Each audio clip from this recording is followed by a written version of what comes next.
Welcome to the Beyond Jiujitsu podcast. This is episode 162. My name is Kieren Lefebvre, and I'm joined by the one, the only, Adam Childs. I haven't done that one in a while. It's been a while. Wild. Hello, everybody. Thank you for tuning in. Kieren, what is up, my man? It is very hot here. How is the weather there? Fucking freezing, dude. It's been like average of -8 degrees. It's snowing outside right now. Wind's blowing. I had to dig my car out, literally dig it out because it was like just the tires were just spinning in the snow. Yesterday, actually. It's bullshit, man.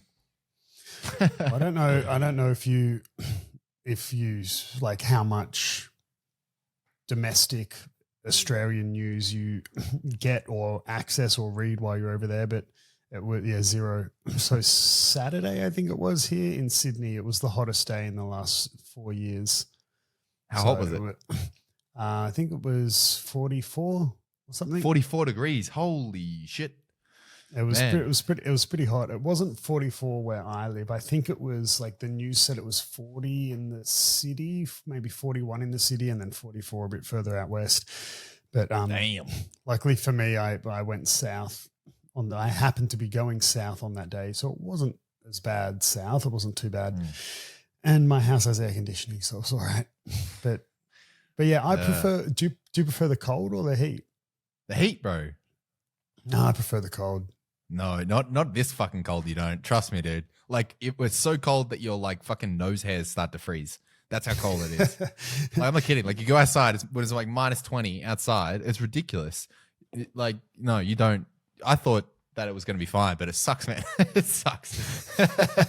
It's not fun. Like it's fun for like the first time when you're digging your car out literally with like a brush out of the snow the first time or whatever. It's like, oh, this is cool. But then when it happens like the 10th time, you're like, oh fuck, this sucks. And then like the roads are super dangerous. I don't have the right tires on. I'm sliding everywhere and fucking Yeah, I think actually now that I think about it, maybe my opinion has changed a little bit because I used to always have the argument that, but when it's cold, you can always kind of do something to get warmer, but when it's hot, you're kind of fucked. And I think that kind of goes back to, 10, 15, 20 years ago, whatever, where it wasn't as common in Australia for to have air conditioning. Like it was super expensive to have air conditioning, and actually my parents still don't have air conditioning now that I think about it. But, if it was super hot, you had a fan, your ceiling fan that you could turn on, and that was about all you could do. Yeah. And now actually, especially in Sydney, most places have air conditioning, so maybe, I don't know, maybe -20 is worse. But 40 degrees is also super shit. Yeah, they're both pretty shit, to be honest. Like anything above 40 is a bit too hot, and anything below 0 for me is anything below like 10 degrees for me is a bit too cold. But shit, it's pretty cold. Anyway, we have some results to discuss for the official poll endorsed by IBJJF on my YouTube community tab. If you did listen to the last episode, we spoke about rules and what rules would change, and in IBJJF and in Jiu-Jitsu in general, and something that kept coming up throughout the conversation was heel hooks in gi.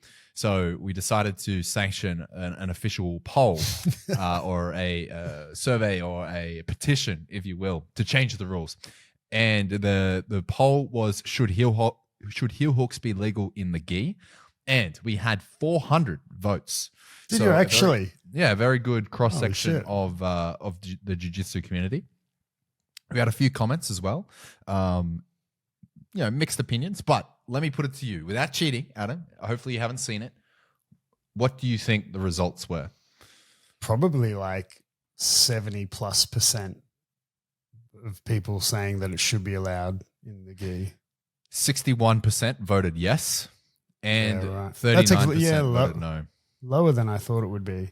But, I would be interested to see what some of the comments were. But remember how you were saying that, you'd be curious to see what the belt rank is of the people voting. Not because lower belts don't matter, but you made the point that perhaps people who haven't yet experienced competing with those submissions being allowed or whatnot, you know, their opinion might not be as valuable but yeah, look, I wouldn't say as valuable, but I get exactly what you're saying. Interestingly enough, one of the more in-depth responses we had a little back and forward here was from someone who I believe is a higher belt, if not a black belt. And they basically said no. And the reason that they believe that it shouldn't be allowed is pretty much what we said during the episode. But keep in mind that the episode hadn't published before this person posted their comment. We don't know if they listened to the episode or not afterwards, but they posted their comment before our episode went live. And they said that the ability to slip the heel and free the knee line becomes a lot harder when both people are wearing the gi because of that friction. And that's exactly what we spoke about. And that would make it more difficult to escape, thus potentially increasing your risk of injury. And even when you're if you're able to escape, your success rate is a lot lower. And then I asked him about, if he wonders that it would just level up jiu-jitsu in general or things like that. And then, we had a little bit of a back and forward. But his counter argument to that was that we may see that there are a lot more double guard pulls, which we hate in general, which was his point. Like, people already hate the double guard pull game. And if leg locks were legalized in the gi, we'd see more of that. The matches may become a lot more slower. So it may be moving in the wrong direction to what we want. But my counter to that, which I haven't actually officially posted this as a comment, but my counter to that argument would be like, then we have to be careful, because what do we actually want out of jiu-jitsu? Do we want to end up like judo and like game the sport completely around what is most entertaining? Hence their banning of touching the lower body, or do we want the most pure form of jiu-jitsu? And maybe it would be some matches will be less entertaining, but I don't know if I buy that. But yeah, I mean, yeah, it's hard. Like we said in that last episode that, at the end of the day, you do want it to be entertaining, and any rule changes, you got to ask yourself, is it still keeping within the integrity of the sport and adding value to the sport? So, I mean, it's been a while since I've brought up a Formula One analogy, but I didn't mention this last week, but, let's say, so you said, are we wanting it to be entertaining or the purest form? Yeah. And we could kind of make the same analogy with Formula One. It's like, well, do we want it to be entertaining, or do we want to just have the fastest car that goes around a track? And it's the former, right? So there's lots of rules. The rules every sort of 5 years or so change in Formula One because, they restrict. You can't just do whatever you want to a Formula One car and create, in little air quotes, the fastest car. They have rules in terms of how much it can weigh and, how much body parts can flex and all this sort of stuff, because they're trying to create a sport that's entertaining and competitive and, closing the gap between the big budget teams and the lower budget teams and, making sure that overtaking actually happens rather than it just being like, oh, the race is over by turn one because aerodynamics or, what. So I would counter it though. In your analogy, I would say the better way to align that is why we have weight classes, to make things more competitive, to make things more fair and equal. I don't necessarily believe that introducing leg locks in the gi would skew the competitive advantage, if that makes sense. No. But I don't mean like that. I just mean in the sense that like Formula One restricts what you're allowed to do with the car to keep it more entertaining, right? Like they don't just go like, for example, you probably don't know this, but there used to be a Formula One car that had 6 wheels, right? And they changed the rule, and it was actually one of the faster cars. I don't think it won a championship. I can't recall how many. Where were the extra 2 wheels? At the front, so it had extra. It had better traction around corners because it had more surface area to steer around corners, so they restrict what you're allowed to do with the car for the sake of keeping the sport competitive, hence entertaining. And Oh, similarly, yeah, it does too. That's sick. So similarly in jiu-jitsu, right? Like, you know, it's what you're allowed to do with the gi and whatever to keep it entertaining and competitive. But, you know, not to turn this whole episode into repeating what we did last episode. Yeah. You know, like you said, but on the flip side, we don't want it to turn into judo. So anyway, IBJJF, no the poll has spoken. So we'll send the results to IBJJF and we'll get it sorted for everyone. So thank you for shaping the future of the sport. Yeah. All right, onwards and upwards. Today we're going to talk a little bit about kind of essentially different coaching styles, methods, whether you have a coach, want to coach, are a coach. You know, some people kind of have that really militant way of teaching, whether it is jiu-jitsu or it could be a personal trainer or whatever, whereas other people are a little bit more laid back. So we're kind of quite casually just going to talk about that today because I've personally come from maybe a bit more of a militant gym, but it's definitely not the way that I run my gym. Yet weirdly, that militant style is what I react to the best. Kieren, on the other hand, you know, most of his training's been with me, so he's never really done a huge amount of time with a militant jiu-jitsu gym, but perhaps visited some, but actually does come from the military, so is very aware of what it's like to interact with essentially a drill sergeant. And I'm sure some people listening have trained or done PTs or done a CrossFit class or whatever with someone who runs it like they're a drill sergeant. Yeah. So I mentioned that I quite like that style of coaching. For me, what about for you? Do you prefer someone who's a little bit more, you know, do you maggot, Kieren? You fucking suck. Or do you like a little bit more encouragement? Because you literally have been in the military. Like, how do you feel about that style of it's really interesting that you mentioned that I've been in the military and everything. I was in the Navy, for those that aren't familiar, the Australian Navy. I actually spent a lot of time being an instructor. I spent years. The last couple of years in the Navy was teaching. I taught basic navigation to trainees, officer of the watch trainees, people that drive the ships. So that's what I taught. And we did a lot of training and a lot of development in how to actually instruct. And unlike what people think that it is, people think, oh, you hear military, you think that, you know, drill instructors in your face. For the Navy, particularly for officers, that's not the case.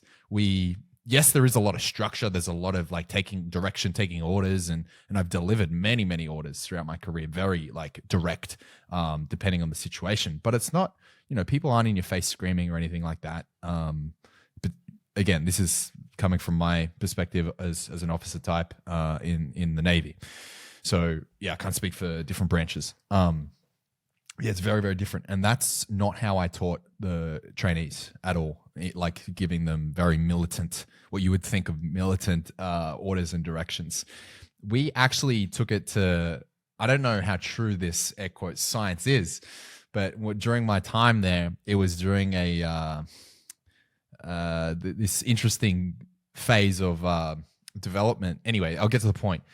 We actually had personality tests. We had to do these personality and learning tests on how we best responded to direction, how we learnt, and then we got a different color-coded profile, and those 4 main profiles based on the results. And so did all of our trainees. And mind you, there's hundreds of them. And they all would carry around on their assessment books a color-coded page, so we knew exactly what profile they were, so we could try and adapt our teaching style to their personality and how they responded.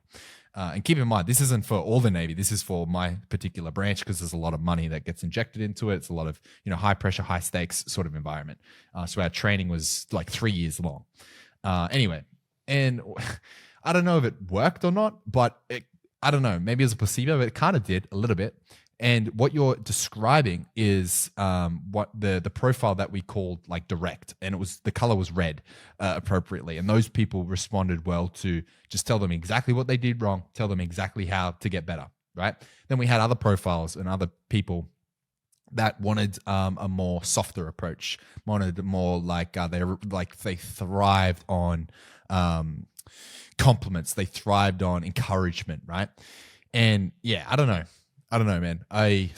Well, what do you think of, if we bring it back to then, rather than just teaching as a whole, if we're talking about it being a bit more restricted to exercise, I guess, right? Rather than just teaching.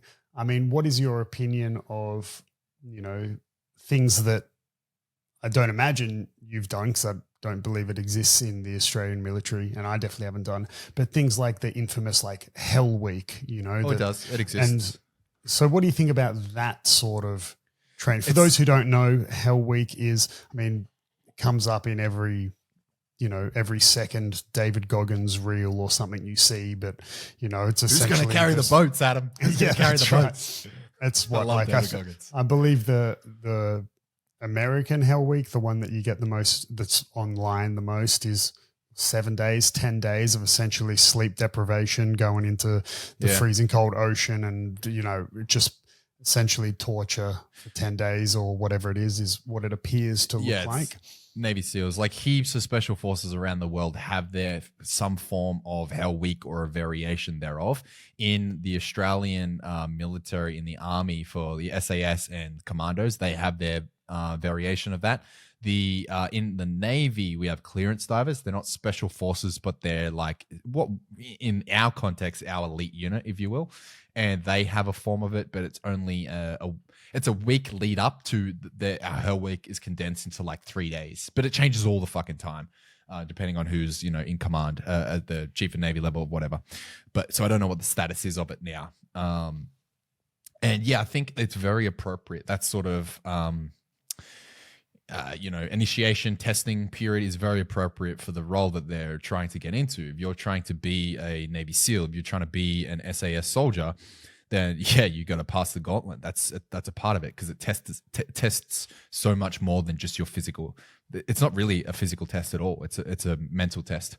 But I think that it's very appropriate. Very different to what we're talking about though in this episode. I think it's very different to how those people would respond best to a coaching style. Because Hell Week is not about coaching. It's not about developing you as a person. It's about testing to see if you got what it takes to then go on to do the training. Yeah, for sure. But have you ever trained with someone who, for that hour that they're with you of a class or a workout or whatever, that they essentially they run that hour as if it's Hell Week, like they just don't give a shit about you for that hour? Yeah, so it's funny. Because obviously they don't have you for that. They only have you for an hour. So very, like you said, very different to this whole, this is 7 to 10 days of essentially trying to mentally break you. Grenades are going off near you. We're simulating war and whatever. Yeah. So very different, right? But I mean, there's people who run their classes or whatever it is where for that 1 hour, they almost don't care about you at all, and they'll just treat you like absolute shit for that hour. We had some PTI. So PTI, a physical training instructor. When I said that we didn't have drill instructors and everything, we didn't have people yelling at us. PTI is a bit different because they're all trained at the same place. They're all trained together, and they do a lot of tri-service training. So all three services sort of training together, and they are fairly unified across the three branches. So our PTs are, they're very like, everything's militant when they're running a fitness session. So when we do fitness sessions with them, everything's like push up position, ready, down, up, one, that sort of thing. Yeah. So I have had many, many sessions like that, but they're fine, man. You just fucking do it. You just go along, you do the thing, you listen to the direction, and then they're never hard. Like I was never in the fucking army or anything that, I never did like really hard PT in the Navy. So I don't know. So what about going back to jiu-jitsu then, what do you think you personally respond to the best? Because obviously it's a bit more, right? Like if you were randomly visiting a gym, probably you, along with everyone else who trains jiu-jitsu, wouldn't really care if you were just doing a drop-in how it's run, in the sense that, like, you wouldn't walk out being like, oh, that was a drill sergeant class, like fuck that, like this, you know, because you're just visiting, you don't really care. But when you're talking about the main gym that you train at, it's more, right? Because you're there all the time, and obviously it's not just a physical activity. Yeah, there's all the mental side of it, and the camaraderie, and the, you know, the teamwork and the bonding. There's all this other stuff that, you know, if you then took the wrong person and gave them some sort of condescending comment or whatnot, that could ruin everything for them. Yeah. But for other people, not so much. And I'll mention why. But for you, what do you think you respond to the best? I love, in terms of environment, I love the environment that you've created. And it's like, I like there to be like a relaxed sort of environment, but I also like, you know, people to train hard. So it's kind of like a little bit of both worlds. I don't really like the environments where it is militant. Like if you go to a all very rigid and structured and everything's like by the book, you know, you got to bow into the mats and yada yada. Kind of like what Gracie Barra is, and I can speak with a little bit of authority because I have trained at Gracie Barra gyms before, and it's very much like everything's by the book. You know, you do everything by the letter. You bow on. We form the line. We do the exact same warm up every time. Everyone counts their push ups together. Everyone counts their sit ups together. That sort of stuff. I'm not really the biggest fan of that style of, you know, whatever. I like things to be a little bit more relaxed. I think I learn better in that environment in terms of like, you know, you don't have to sit in a specific order, you know, fucking, you know what I mean? Like sort of like your environment where what you've created where it's more relaxed. But at the same time, I also like that, you know, this is going to probably hopefully not come across wrong, but I sort of like that bro culture a little bit as well, where it's, you know, we're fucking training hard and shit, you know, not the boys club, because that has a negative connotation where it's like, you know, a bit exclusionary. I don't, you know, not supporting that, but I kind of like that culture where it's a bit like, you know, we train hard, it's fucking a bit gritty, you know, so I like a bit of both, but I don't think you to have like that, you know, bro culture, you need for it to be militant either. I don't know. That's the coaching I respond to. Now, as a coach, though, I need to be very careful because when I'm receiving feedback, for example, I really like to be told, you know, what I did wrong and what I need to do to fix it. I don't necessarily need lots of encouragement. Like encouragement every now and then, I'll be told I did a good job. Everyone likes that, but it's not necessary for me to receive, depending on the situation, of course. So that's how I deliver my direction, critique, and instruction. And I've done that for a very long time. And for some people, it's very disheartening. I literally had one of my trainees in the Navy said to me once, like, "Sir, you've never given anyone a compliment, like, or never told us we've done a good job." And it kind of, I still remember that to this day because it kind of hit me. I'm like, fuck, he's kind of right. I haven't, even though they have done a good job, because it's kind of like I assume that if I don't correct them, then they would know that they're doing a good job because I haven't given them a correction.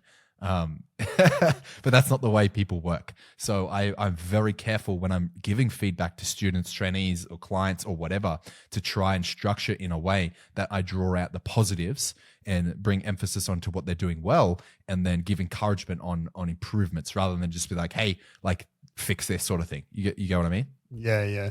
Like, I mean, it's the ability as an instructor to read, to be able to coach a student without them carrying around a color-coded piece of paper, which, you know, don't get me wrong, that would help a lot, I guess, but probably not super practical in jiu-jitsu. And it's one of very expensive. Yeah. It's one of the things that I always credit my coach Fabio was so good at doing, was really being able to tell how, you know, how to teach each student. And but you know, the longer time passes since I've spent time with him, I do wonder if maybe it was a little bit more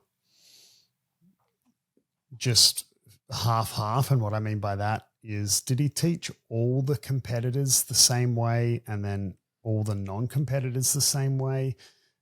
I'm just having this realization now as we're having the conversation. I'm not sure, but he was definitely really hard on the competitors. And I respond to that. And I think he creates, I don't know how he does it, but Fabio just kind of has this aura of authority and this aura of, you know, I want to please this person, right? Like this is the big head honcho or whatnot.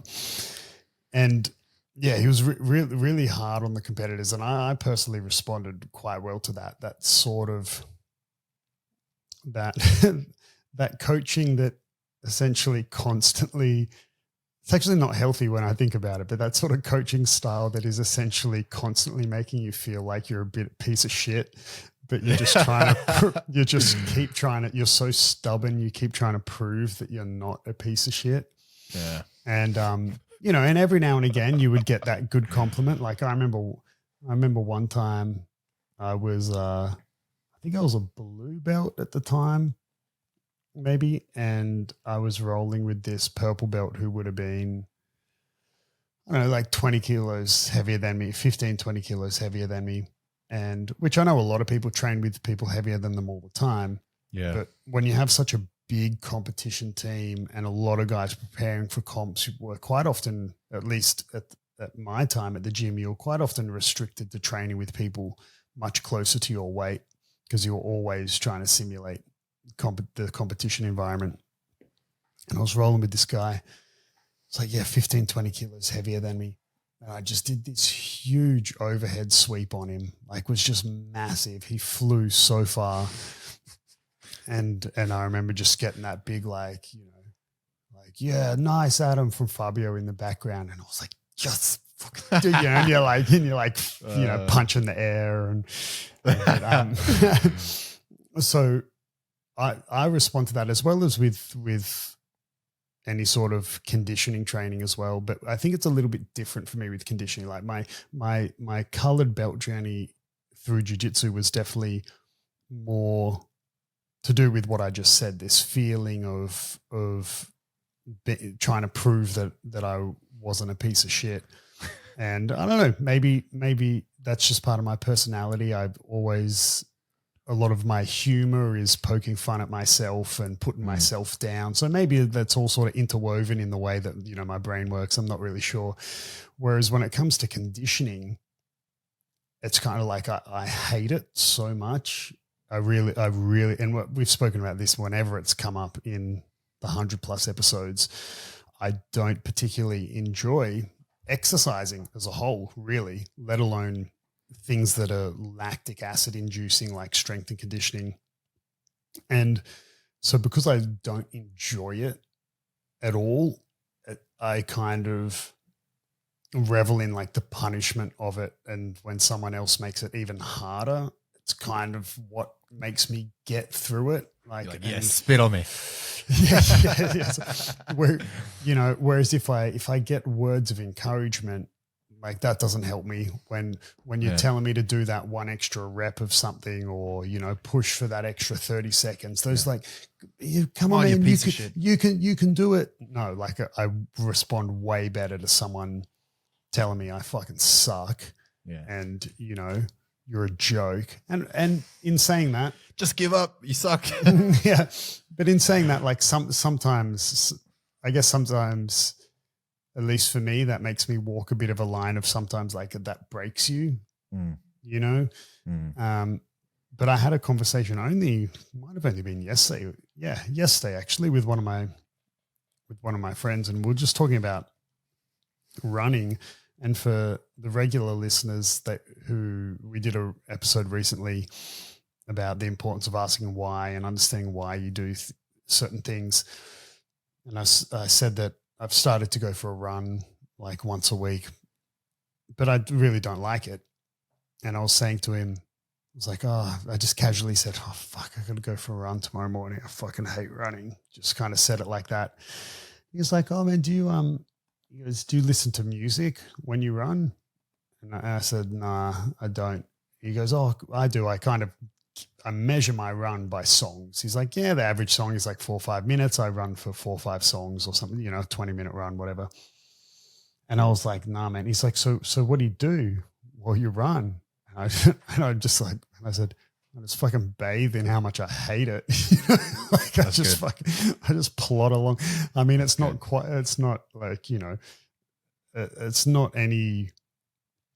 there's no bad intentions there.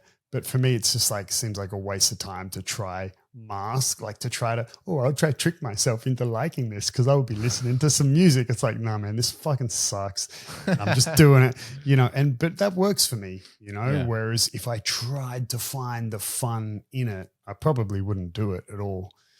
And I don't know, maybe. Yeah, because if you try to find the fun in it, you wouldn't find shit. And you'd be like, oh, fuck this. Yeah. Let's call Andrew Huberman and ask why this is. Yeah, but yeah, going back to, as a coach, so whether Fabio was good at reading that in every individual or whether he did just treat the competitors one way and the non-competitors the other, I'm not sure actually now, but definitely the way he treated the competitors. And in saying this, he got nicer as he got older.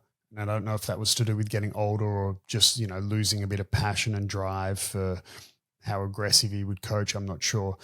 But the way he treated me, and I know the way he treated some other competitors, if you treated just someone who was doing jiu-jitsu as a hobby like that, like this, they would cancel them. They would cancel their membership straight away. Yeah. Yeah.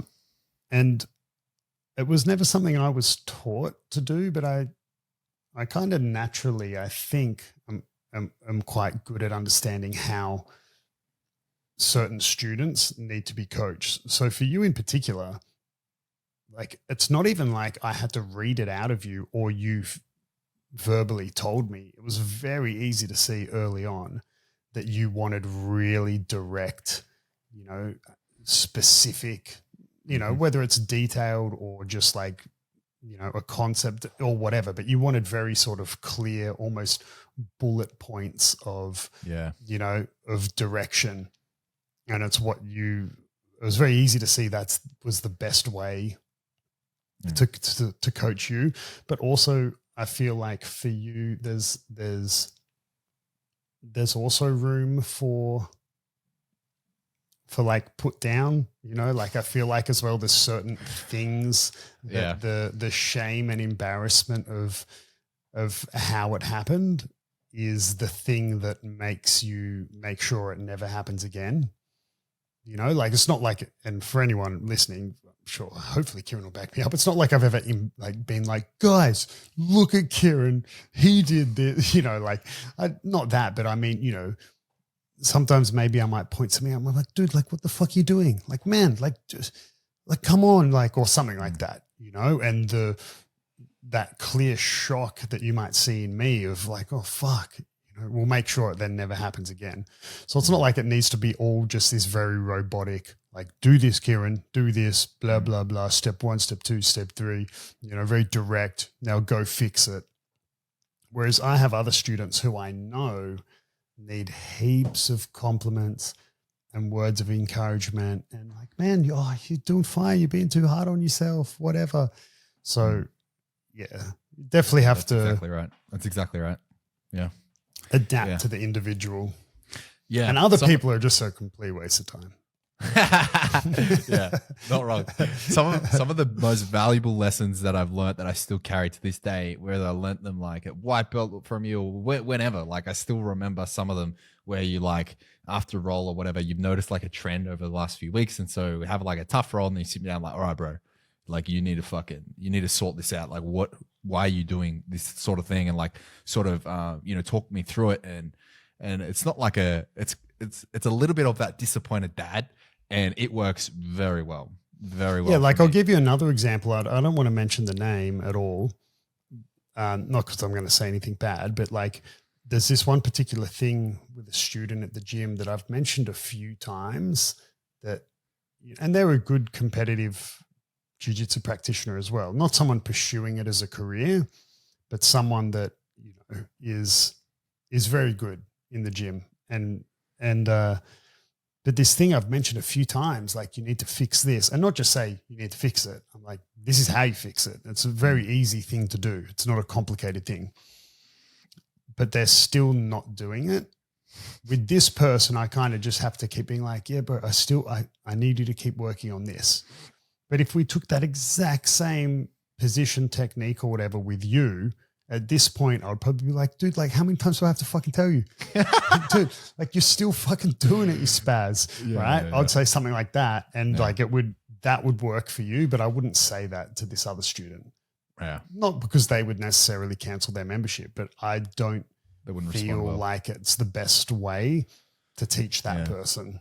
And just when you were like mentioning before about how you responded to Fabio, like, it made me think about how I respond to people. Cause like, it's interesting in a jiu-jitsu environment, your coach is not, in my view, correct me if I'm wrong here, but in a way, your training partners can be your coach as well, particularly when they're the upper belts. Like, for example, if you're being advised by a brown belt, they're not an official coach or whatever, but they're helping you along your journey. So how they, I was just reflecting on how other upper belts, how I've responded to their direction or their encouragement or whatever. And there's one individual in particular that, for whatever reason, maybe it's just because I really respect him. So this will be a nice little compliment. But whenever he encourages me when we're rolling or like yells something out to me, I respond to it always, like instantly, like as though you were saying it. And that's Ollie. Whenever Ollie like yells something out to me, like it'll be something like Hulk smash or like Kieren fucking get him or something like that. And I'll just, for whatever reason, like he just, sucks me up. Well, you'll be pleased or maybe upset to know, but Ollie officially came back to training today, so it's quite funny that you mentioned. Yeah, that's fucking it was awesome. his first proper class. He did a bit of a tester last week just to drill and whatever, but today he did a full-blown normal class. Holy shit. So Ollie had hip surgery, so he's coming back from surgery. Yeah, so he had quite a big surgery.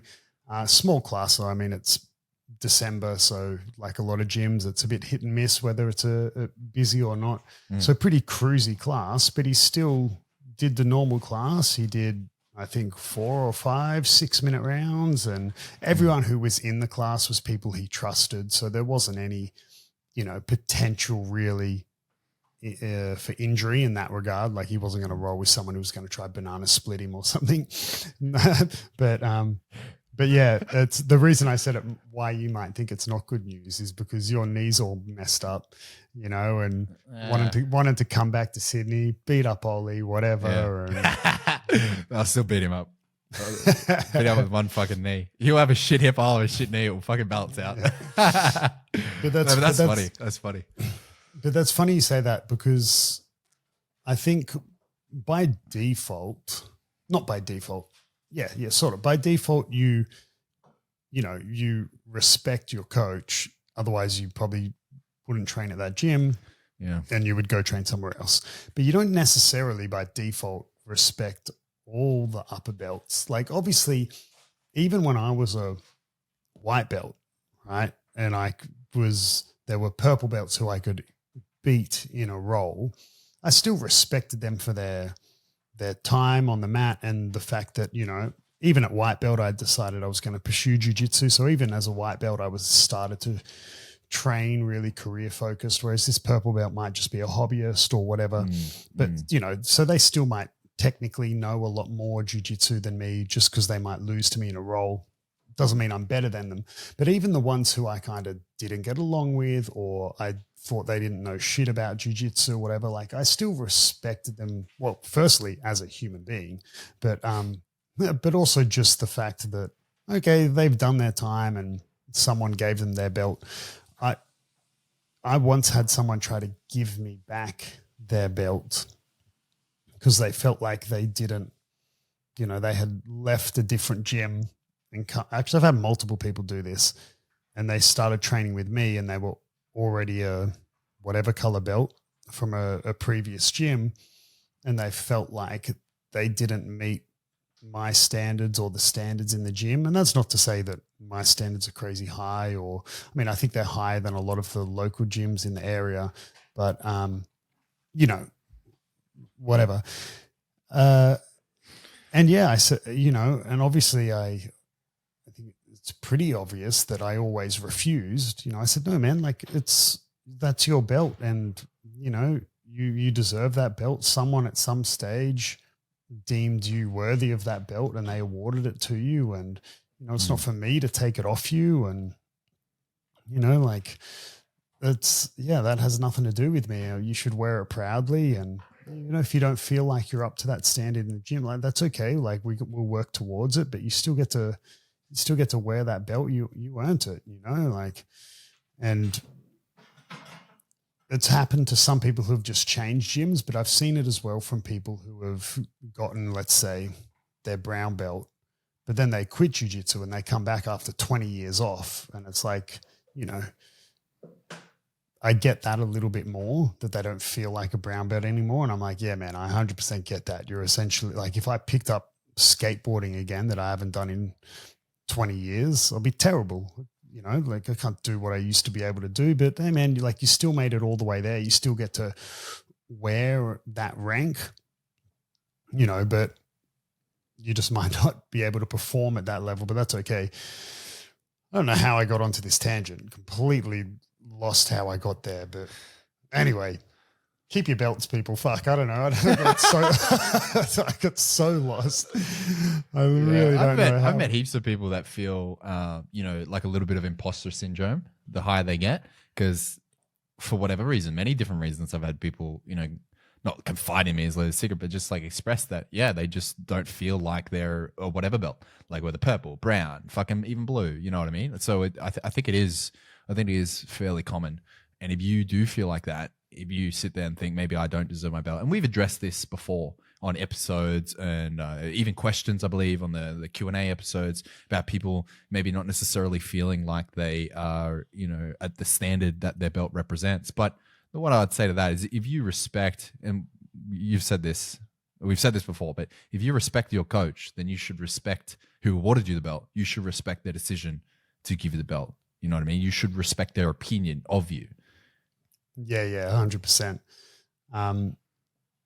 Yeah, that's how I got to that point. Yeah, you don't necessarily always respect the higher belt, right? Whereas you typically by default respect your coach, otherwise you wouldn't train there. But yeah, that actually kind of want to seamlessly, I know it's a bit early, but I kind of want to seamlessly segue that into my something interesting, because it's quite a long one that I've got to talk about, which let me paint you a picture. No, so but yeah, I don't know, jiu-jitsu is pretty cool. Like it can touch a lot of people, and you can meet a lot of people, and it can go places you wouldn't think it would go. And one of my friends that I grew up with, like I grew up, for anyone who's outside of Australia or hasn't visited, there's a place in Australia called Byron Bay. Typically, if you say you're from Byron, people instantly think of you as like a hippie who smokes weed and surfs and skateboards and whatever. And that was pretty much what I did throughout most of my teenage years. And so like my essentially my closest friend through my teen years was this guy that we used to smoke weed every day and like skateboard every day, and it's all we did when we were teenagers. He was like one or 2 years older than me, I can't remember. So, you know, he had his driver's license and he had this sick pad that was, you know, disconnected from his house, and his parents were pretty chill in the sense that like we could just get wasted like in his essentially like a granny flat. Yeah, essentially granny flat, or, you know, little garage extension. So he had a driver's license and this whole separate part of the house, and we'd just smoke weed, go skateboarding, play video games, and, you know, it's like every day. You know, and we had jobs as well. Finally, you know, we still also had jobs, but you know, because I didn't pay for the weed, bro. Yeah, that's right. How are we going to pay for the weed? And it's all we did. And then, as you get older, like life changes. So, I turned 18 and I moved to Sydney and ended up being a bit more sort of like at that stage, just like martial arts as a whole focused. And I stopped smoking weed and, both of us stopped skateboarding, but he was more of a musician and his life went that way. And even though we were best friends for years in our life, friendships grow apart and, we lived in different cities and then I moved overseas and you just like stop talking. Right. Anyway, so this is going back like 15, 16 years since I moved away from Byron and we kind of stopped interacting. And then I don't know how long ago it was now. Like, so he's friends with my brother as well because my brother's a musician. So they're both musicians. They play in a band together actually.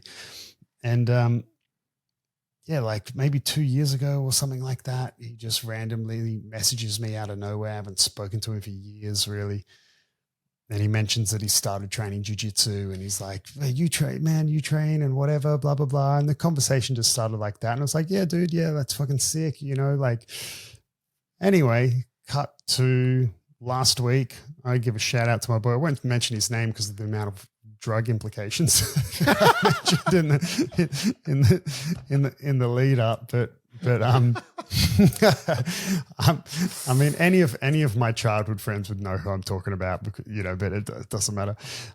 Anyway, my man just got his blue belt last week, hey. And, so I got to give him a shout out. But the reason I wanted to segue it is because that imposter syndrome, prior to the grading, he messaged me and we had a message from a Patreon that was like the exact same message that my mate sent me, essentially saying, there's a grading coming up and I think I'm probably going to get my blue belt because already a 4-stripe white belt and have been for X amount of time and blah, blah, blah, blah, blah.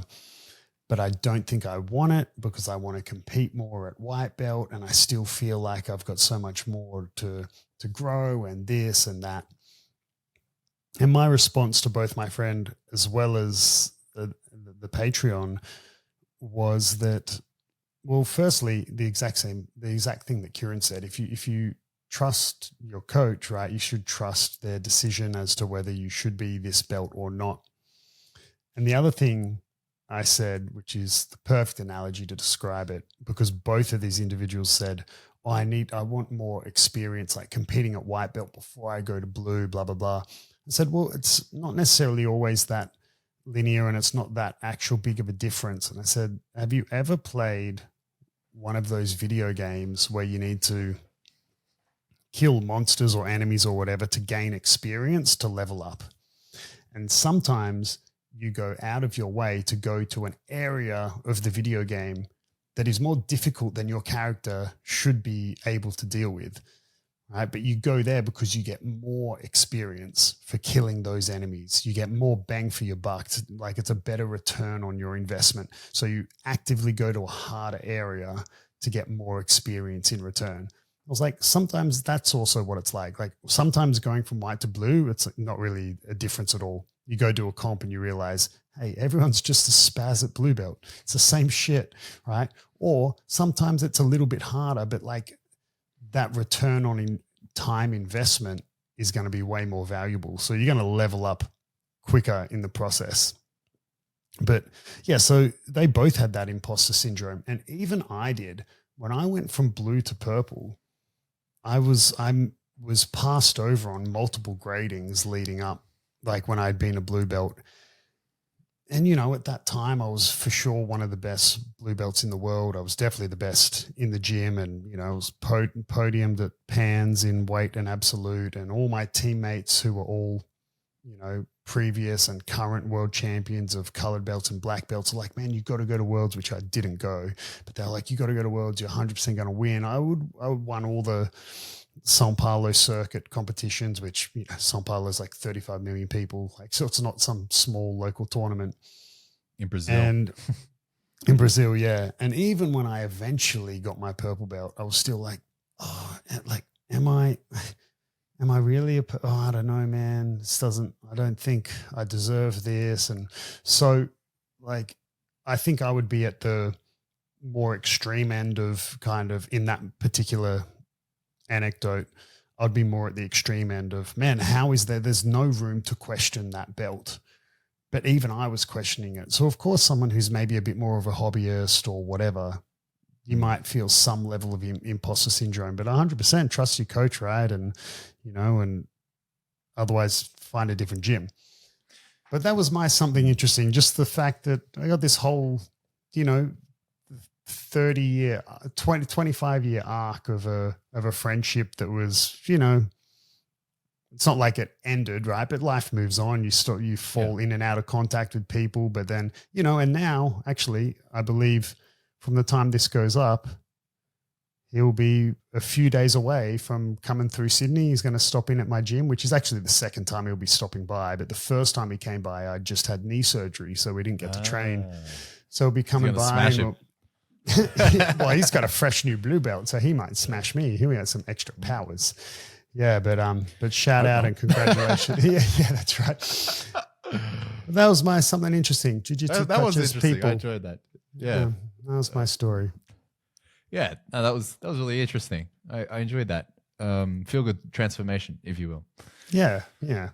Your one. You said you've got a good one. I do. And you said it was relevant. It is. My something interesting is relevant and good. But I just want to comment on that. I was just thinking about what you said about the whole, you get promoted, you don't think you deserve it. Maybe I'm arrogant. I didn't feel that way when I got my blue belt.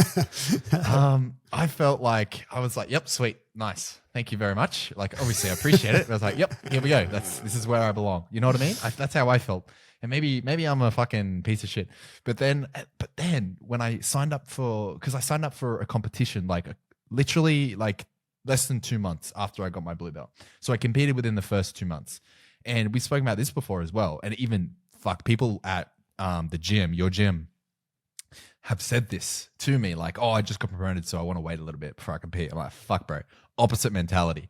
The best time to compete is at the start of your belt because it doesn't fucking matter. If you lose, who cares? You just got promoted. No pressure, yeah. And if you win, fuck yeah. How good is that? Winning early. So the point of the story is I signed up to the comp for that exact reason. I was like, yep, sick. Let's see what it's like. I was a bit nervous, oh, fuck, blue belts. But I experienced exactly what you're saying.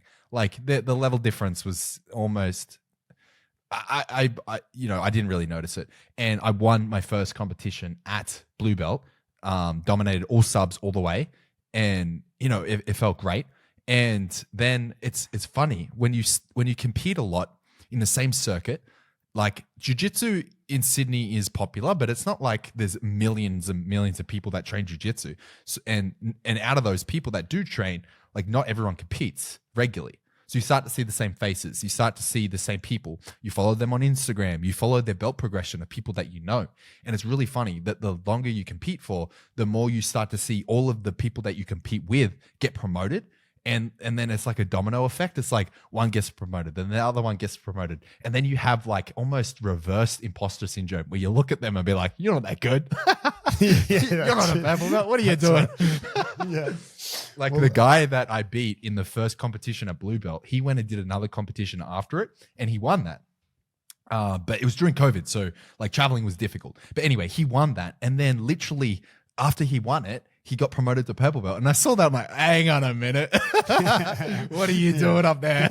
Yeah. Oh, shit. Well, yeah, I reckon the thing when you go white to blue, it's just a bigger range that you might encounter. But I think realistically, it's something like this. If I were just to break it up simply, it's probably 40% of the competitors you come across are going to be dudes who may as well still be white belts. Yep. And then maybe 50% of the competitors are going to be blue belts and, perhaps they're a bit tougher, or they're blue belts who, they don't need to really get much better than they already are, but they're going to get their purple belt shortly because they've been there for a while.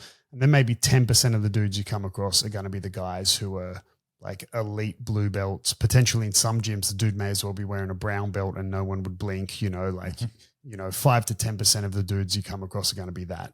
But I Yep. would say, yeah, like 40% of them are going to be, may as well be white belt. So it won't even feel any different to your last comp. 50% maybe you just be like, fuck, that was tough. Like, oh man, I lost, but it was on points, or something. And yeah. And then the odd dude who's going to be, fuck, this guy's, yeah. Like, so, why is this guy wearing a blue belt? yeah, exactly. Yeah. And then there was, when I was a white belt, I had a comp where the guy was fucking good, man. He was the best, like for that skill level, the best I've ever competed up against. If that makes sense, like relative skill. He didn't feel like a white belt. I lost the first one. It's the triangle choke, the guy that choked me out in the triangle. And then I versed him again in no-gi, and we had it more competitive. He won on points, but it was more competitive. But by that stage, we'd done fucking a shitload of divisions. So we're probably both a bit tired. And he got his purple belt recently.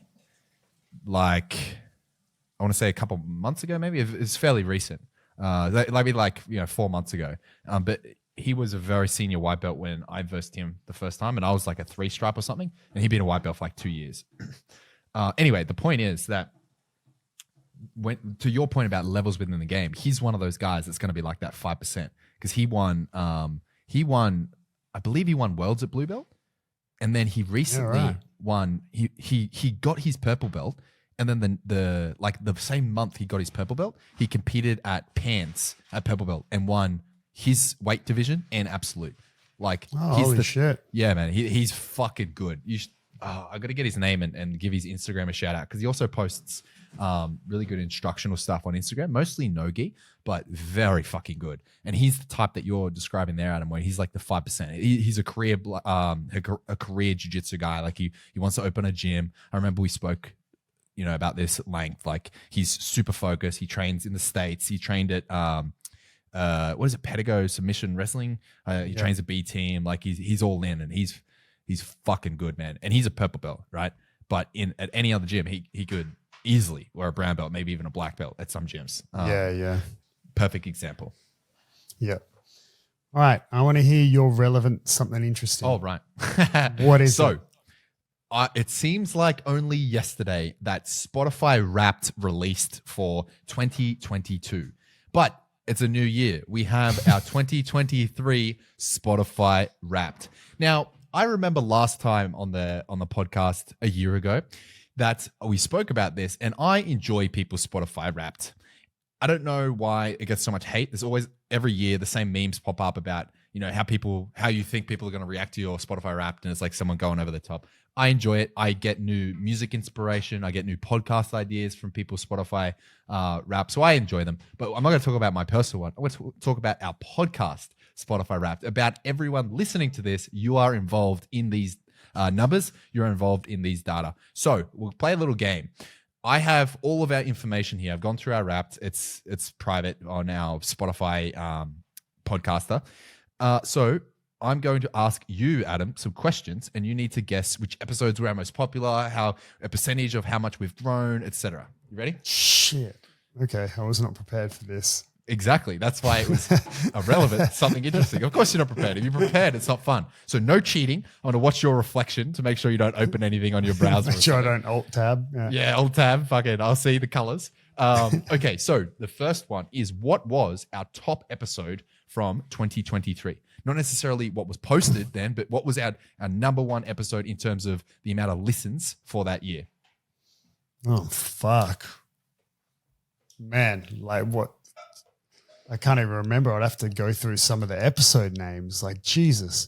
Okay, you can pull it up. You can pull it up to have a look, but only on Spotify. Yeah.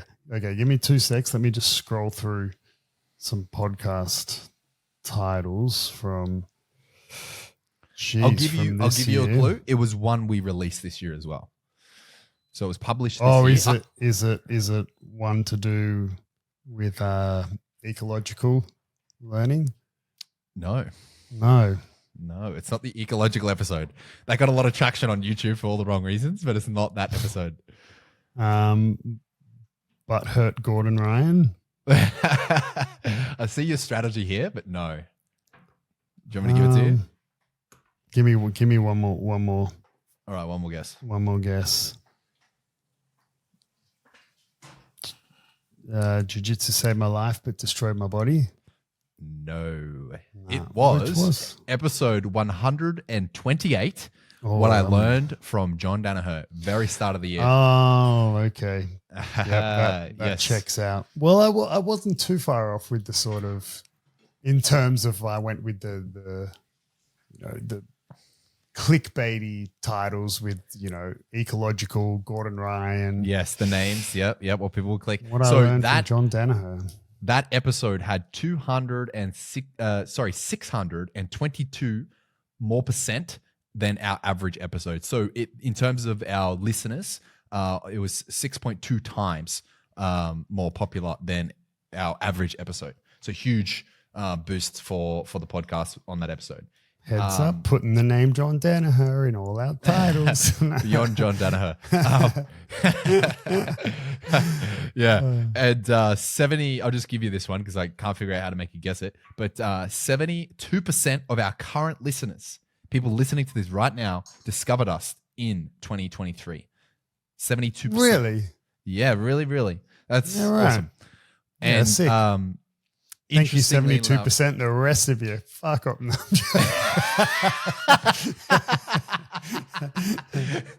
Come back. Poor Nick P's like, oh man. Yeah. Oh shit. Okay. And guess, here's one for you. As a percentage, I'll give you like the nearest 2% or whatever. As a percentage, how many of those 72% of our new listeners that discovered us in 2023, how many of them started with their first episode being 128, the John Danaher episode? Oh,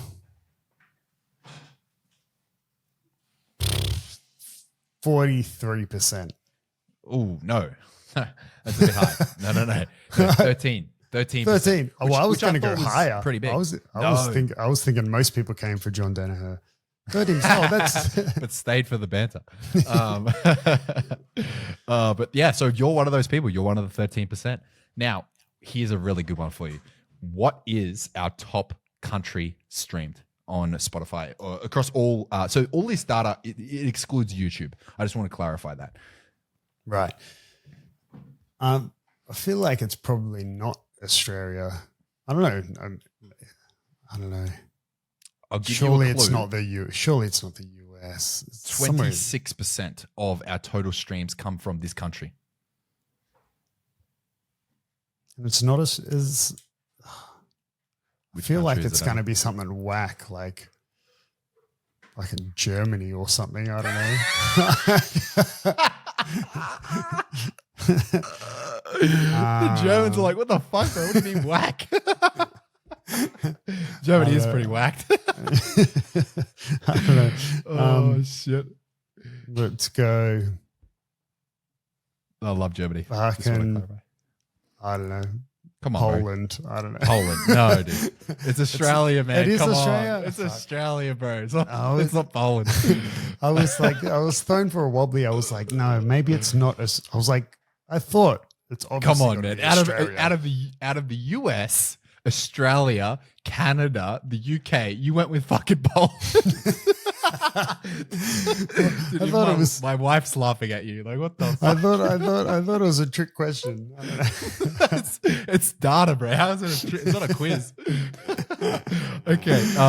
So let me just read off the most new listeners, where all our new listeners are from, and this is very telling because 26% of our total streams come from Australia. But out of our new listeners, the number one country for all our everyone that joined us in 2023 is from the USA. Number 2 is UK. Number 3 is Australia. Number 4 is Canada. And I shit you not, number 5 is Germany. Poland didn't even make the list. I'm furious. No, but how you were like, oh, it's going to be something whack like Germany. They were in the top 5. So shout out to everyone from Germany. Yeah, fuck yeah, Germany. Yeah, love you guys. Oh, that's cool. Data's cool. Yeah, there's a couple more. I'm nearly done. Oh yeah, sick. You're like, wrap this up. No, I want to bring it on. So here's a really interesting one. I'll just ask you. We have the top 3, but I'll be happy if you get number 1. What is the top music genre that our podcast listeners listen to. So the top music genre. I'm just going to people guess, that listen to us. Yeah, I'm just going to guess based on the fact that jiu-jitsu seems to, for some reason, relate so heavily to hip hop. I'm going to guess hip hop. Bing, bing, bing. Got it. Rap. Yeah. Number one is rap. rap. And I found that interesting. Yeah, well, hip hop, rap. Yeah, hip hop is like a more of a catch-all where rap is a specific type of hip hop, I believe. But maybe I'm making shit up. Rap is number one. Number two is rock. And number three is pop. So I found that interesting. Okay, here's one for you. What's our most shared episode? The John Danaher one. The John Danaher one. It has to be. It has to be. Okay. All right. So if you've seen the Spotify Wrapped, normally it shows you the your top five podcasts that you listen to. And you can share that shit to your Instagram. I think some people have shared us in it, hopefully. So to be in the top five of a listener's Wrapped is a big deal for a podcast because, a lot of people do share their Wrapped to their Instagram and it's really, really beneficial for us, which is why I mentioned I enjoy Wrapped for that reason. But here's the one for you. How many people were we in their top 10 podcasts on Spotify? Fuck. I got no idea. 200. See, it's funny because you don't see our numbers, but I see our numbers every single week. 2,000. Yes, holy shit. I was actually going to guess a little bit higher, but I didn't want to make ourselves seem really bad. 10,000. What's Joe Rogan got? So we got at least half of that. So yeah. 250,000. 2,000. That's awesome. Yeah. That's and sick. how many were in the top five? 200. 1,000. Holy shit. And how many were we? How many were we number one? That's not going to be 200. I'm guessing. If it's 200, I'm going to be furious. 500. 200. Fuck. Oh, that's so awesome though. Number one. Well, I reckon at least 199 because I'm definitely one of those. I'm actually not. Yeah.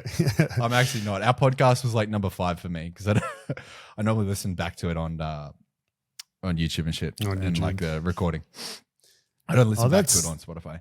That's sick. To be honest, I was unaware that Spotify Wrapped got hate. I didn't see the problem with it.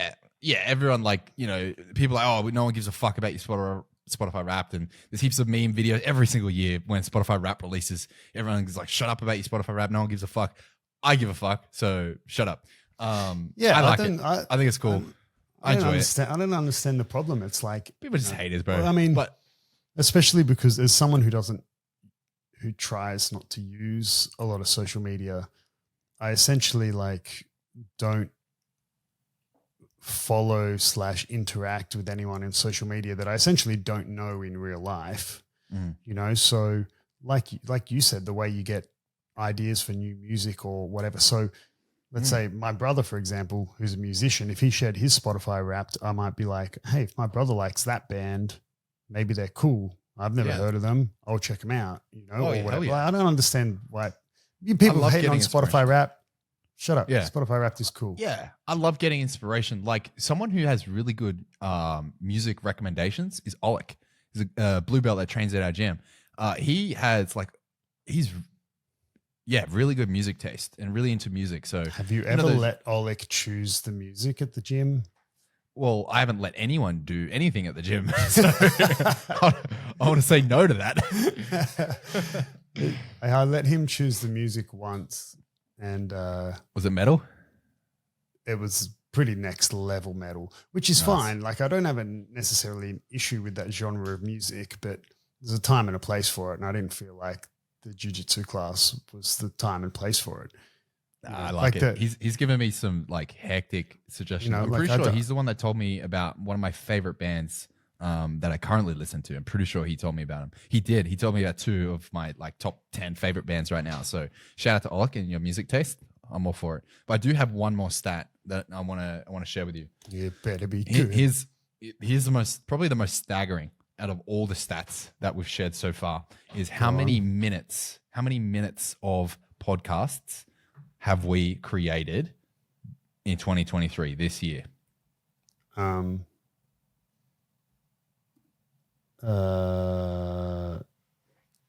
83 hours.